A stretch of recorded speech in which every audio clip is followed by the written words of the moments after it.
This is Chris McDaniels. Like, subscribe to TNW Wrestling on YouTube, subscribe to my other channel, Word for Chris, and subscribe to this channel, Chris McDaniels, and follow me on Twitter, Instagram, and both my TikToks.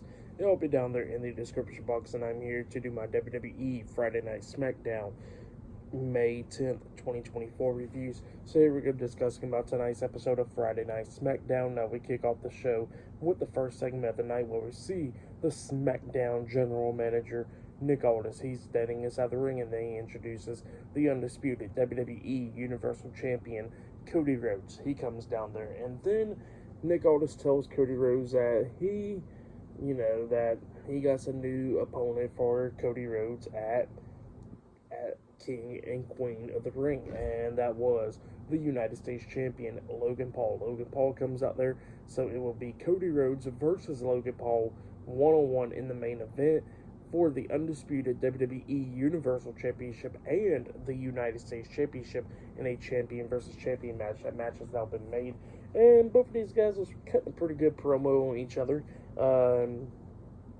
Cody Rhodes starts talking for a little bit, but Logan Paul kept on cutting him off, and Logan Paul was pretty much talking crap to the fans, calling him virgin inbreds and all that stuff. And then he was talking about how he's going to be laying out Cody Rhodes and then pinning him over his Prime logo and not only retaining his title but becoming the WWE Champion. So yeah, that's what Logan Paul was talking about, and then he starts talking about all his accomplishments and all that stuff. He says that the 2023 Royal Rumble match, nobody was talking about Cody Rhodes winning. They was all talking about his amazing moment, what he did with Ricochet. And then he was talking about how he came in the same night where Cody Rhodes came in at WrestleMania 38 and all that stuff. So yeah, that's what Logan Paul was talking about. It was pretty good stuff. And then Cody Rhodes grabs the mic and he starts talking. He starts talking about how he respects Logan Paul and all that stuff. But then he says that Logan Paul is disrespectful, how nobody likes him and all that stuff. So yeah, that's what he was talking about. And then he kept on cutting off Logan Paul after that. And then he says that he'll have one of the biggest accomplishments where he gets a chance to win the United States Championship, and if he does, he will become a Grand Slam champion WWE. So yeah, that's what Cody Rhodes is talking about, and he says that he'll probably look good with two titles. So yeah, that's what he was talking about, and that he starts holding up his title, and that Logan Paul starts holding up his title, and they stand face to face. So yeah, that's what happened there. Pretty good segment. But then after that happened, we see Caleb Braxton interviewing AJ Styles. And AJ Styles was talking about how he's going to go after the undisputed WWE Universal Championship again. And he says what better way to do that is to win the King of the Ring and go on and challenge Cody Rhodes for that title again. So yeah, that's what AJ Styles says, and he says it'll start tonight. So yeah, there's a bunch of matches later on tonight, but up next we're going to be seeing Naomi in action. I think she's taking on Nia Jax one-on-one in the Queen of the Ring first round. So yeah, that match is up next. So yeah, I'll see you guys later. Till then. So the next thing that happened on Friday Night SmackDown, we get to the first match of the night. It was Naomi versus Nia Jax one-on-one in the first round of the Queen of the Ring tournament. So yeah, we'll get to this match. In this match, it was a pretty damn good one. Both of these women was beating the hell out of each other, but we started getting towards the ending of this match when we see Nia Jax on the top turnbuckle, well, on the second turnbuckle, and Naomi comes up going at it with Nia Jax, and Nia Jax was trying to powerbomb Naomi off the turnbuckles, but Naomi reverses it into a hurricanrana onto Nia Jax off the top turnbuckle back into the ring, which was pretty nice. Naomi goes for the pin. 1, 2, Nia barely kicks out at 2. Naomi was trying to do everything that she could do to try to take down Nia Jax, like she hits like 2 super kicks onto her, and then she got caught up, and then Nia Jax hits a powerbomb onto Naomi, flips her over, and then hits a big leg drop to the back of Naomi, and then drags her to the corner, climbs up the second turnbuckle, and jumps off with the Annihilator onto Naomi, and then she pins her for the 1, 2, 3. So yeah, Nia Jax defeated Naomi tonight in a one-on-one match. That's what happened. It was a pretty good one. I'll give that match 3.5 stars. That's why I'll give it. It was a good one. So yeah, that's why I'll give that match. But yeah, then after that, we see Byron Saxton come up interviewing Baron Corbin backstage, and then Corbin was talking about how great it is to be back on SmackDown and all that, because, His career gotten better since going to back to NXT and coming back up. So yeah, that's what he was saying there. And then Carmelo Hayes comes up, interrupting him, and he goes like, "Oh wait, I didn't even know you got drafted here." So yeah, that's what Hayes was talking about. And Corbin was talking about how much of a big head Hayes got, and then he says that he'll take care of him tonight in the King of the Ring tournament. So yeah, that's what Baron Corbin was saying. But yeah, I'll see you guys later until the next thing happens on Friday Night SmackDown. See you guys later. Till then.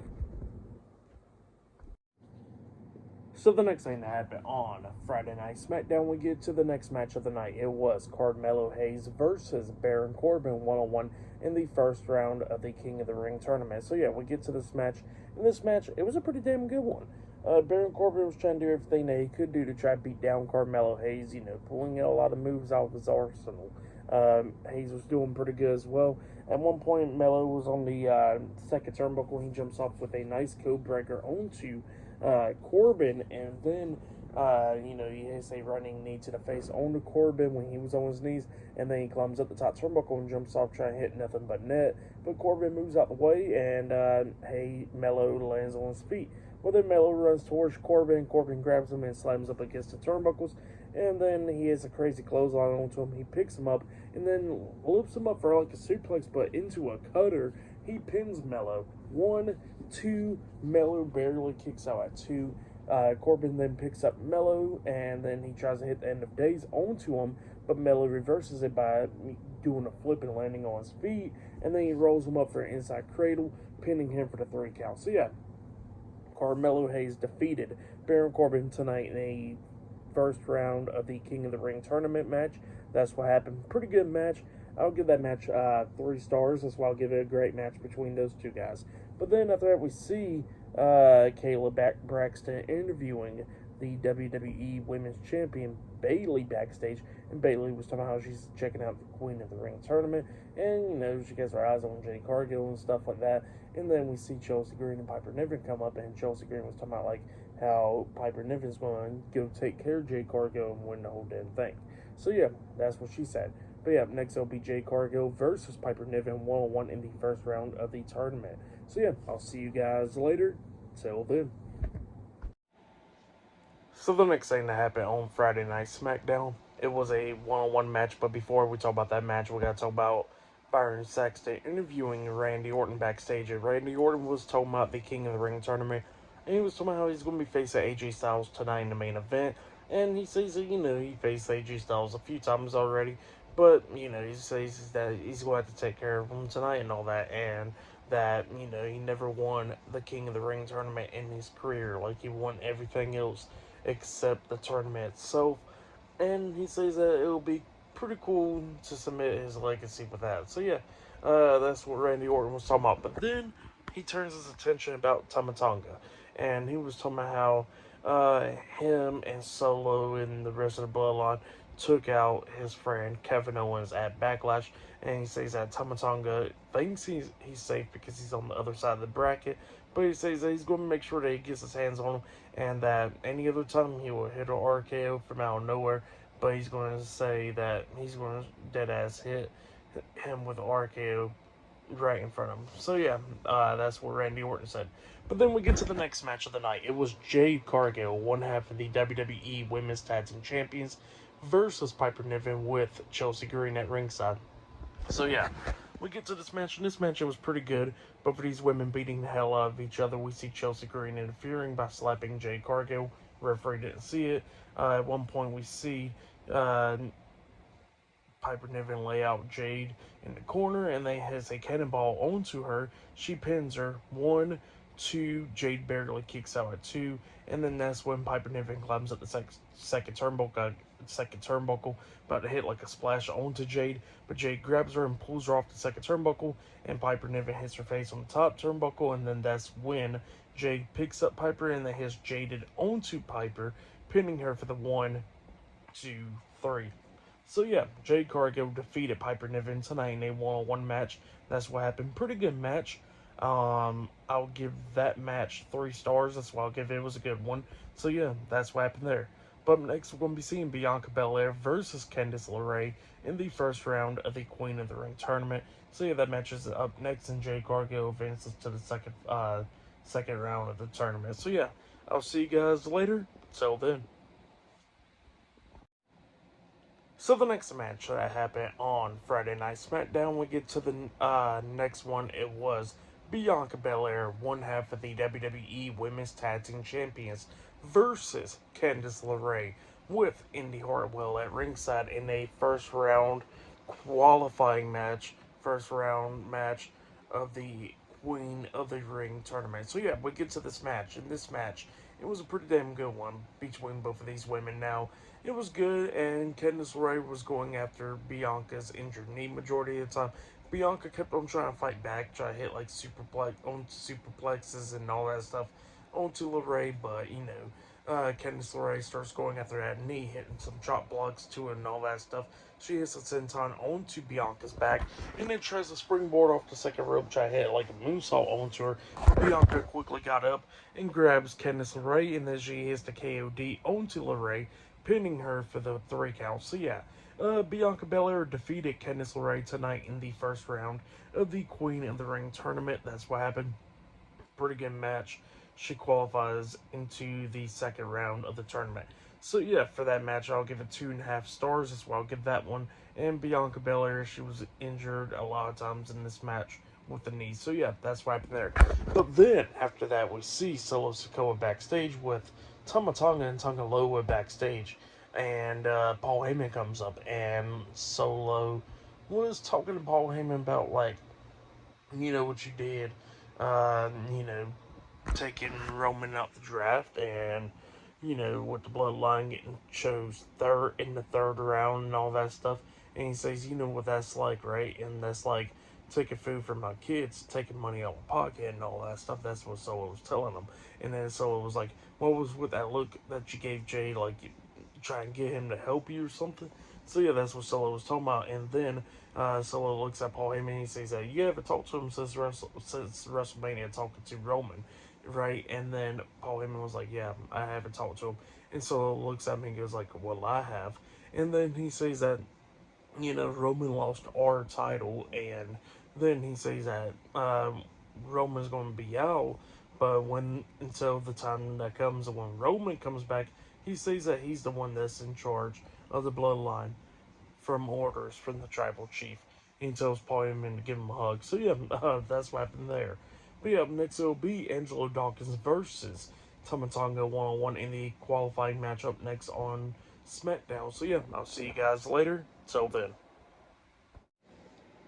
So the next thing that happened on Friday Night SmackDown, we get to the next match of the night. It was Tama Tonga with Solo Sikoa, Tonga Loa, and Paul Heyman, the Bloodline, versus Angelo Dawkins with Montez Ford, the Street Profits at ringside. So yeah, Angelo Dawkins versus Tama Tonga one-on-one in the first round of the King of the Ring tournament. So yeah, we get to this match.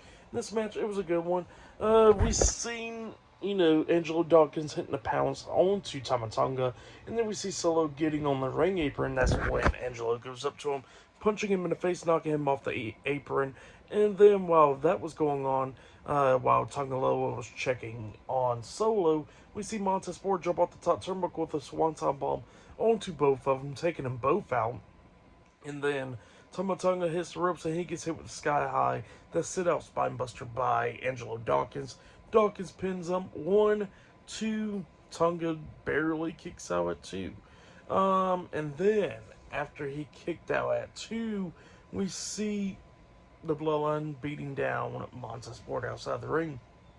Tonga Loa pushing Montez Ford into the ring post face first, and then that's when Solo Sikoa hits a Samoa Spike onto Montez Ford, laying him out. And then while Angelo Dawkins got distracted by that, he gets hit with the flatliner by Tama Tonga, and Tama pins him for the 3 count, and he won the match.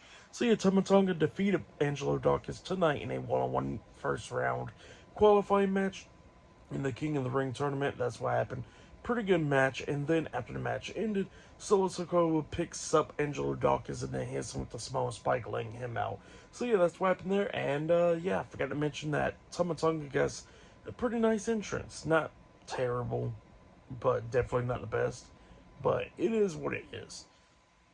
Where he comes out there all by himself. But yeah, good stuff. But yeah, up next it will be Randy Orton versus AJ Styles 1-on-1 in the main event up next. And yeah, for that match between Dawkins and Tama, I'll give it 2.5 stars. That's what I'll give it. It was a good one. So yeah, that's why I'll give that one. But yeah, we'll see you guys later. Till then. So the next thing that happened on Friday Night SmackDown, we get to the main event. It was Randy Orton versus AJ Styles 1-on-1 in the first round of the King of the Ring tournament. So yeah, we get to this match. And this one, it was a pretty damn good one. Both of these guys beating the hell out of each other. Coming up near falls a lot of times in this match. Like AJ Styles is going to win this one. It looks like Randy Orton was going to win this one. It was just going back and forth. Styles was going after Orton's leg. A lot of times in this match, he locks on the calf crusher onto him and tried to make Orton tap out, but Orton fought out of it. Well, then Orton got Styles on the apron, and his DDT off the second rope onto him. And then Orton was trying to hit the RKO onto Styles, but Styles fought back and pushes Orton to the corner. And then Styles runs at Orton, but Orton throws him over the top rope. Styles lands on his feet, lands on the apron. And then Styles hits him with the forearm to the face. And then he springboard off the top rope with a phenomenal forearm onto Randy Orton. He goes for the pin. He pins him. 1, 2. Orton grabs the ropes at the count of 2. And yeah, the pin had to be broken up. Styles grabs Orton, picks him up, and then he was setting up for the Styles clash, but Orton pushes him away, and then he hits the RKO onto Styles, and then he pins him for the 1, 2, 3. So yeah, Randy Orton defeated AJ Styles tonight in a one-on-one match. That's what happened. Great match. For that match, I'll give it 4 stars. That's why I'll give that one. I'll say that was match of the night right there. Great match between Randy Orton and AJ Styles. For tonight's episode, Friday Night SmackDown, I'll give it 9 stars. That's what I'll give it. It was a good episode. I really liked it. It was good stuff. But yeah, that has been my Friday Night SmackDown reviews. Like, subscribe to Team W Wrestling on YouTube. Subscribe to my other channel, Word of Chris, and subscribe to this channel, Chris McDaniels. And follow me on Twitter, Instagram, and both of my TikToks. I'll be down there in the description box. And I'll see you guys later for this Monday's Monday Night Raw reviews. I'll see you guys later. Till then.